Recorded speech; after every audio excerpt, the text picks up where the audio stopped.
First of all, a culture of experimentation is very, very useful when you're not really sure how things are going to work out. You're not really sure what ideas have traction, what new products have traction, what new business models might be appropriate or beneficial.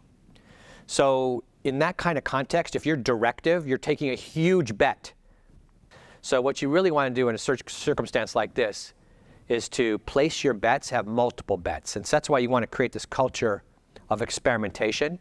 And as you say, you know, the employees have a little more autonomy and they'll be able to run with it. So you want to empower them and you want to learn from your failures. So you want to have lots and lots of experiments running at the same time. You want to see what you can learn. And then when something has traction in the market, that's when you want to scale it up.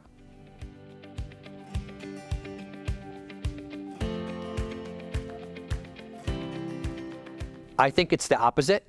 I think most companies are too slow.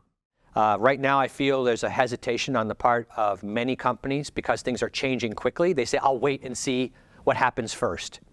Now, the problem with that is it changes, and another change builds on that one, another change builds on that one. So you end up multiple generations behind trying to catch up. My recommendation is don't wait for a crisis. Start now. Start playing around and experimenting now. And that's the need for innovation.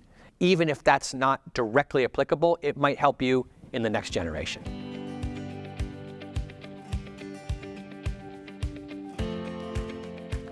Doing nothing is really the mistake, in my opinion.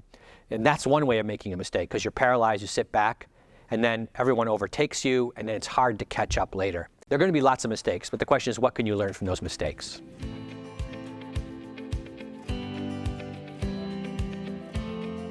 Regulation always affects innovation, no doubt. So now the question is, how much should we be cracking down on AI right now?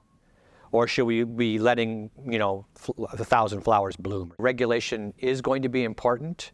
I think there's a role for it. We need to think it through very carefully. We don't want to squelch all innovation, so we don't want to make it so it's so anti-innovation that we never make any progress.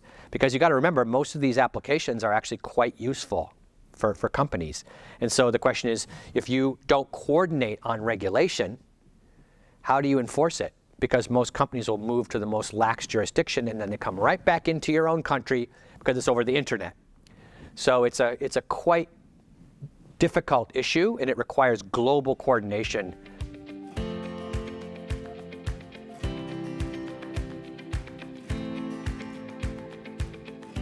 Now the UK and the US just made an agreement to test AI. So I think that's a little step in that direction, but it's not as far as the European Union have gone.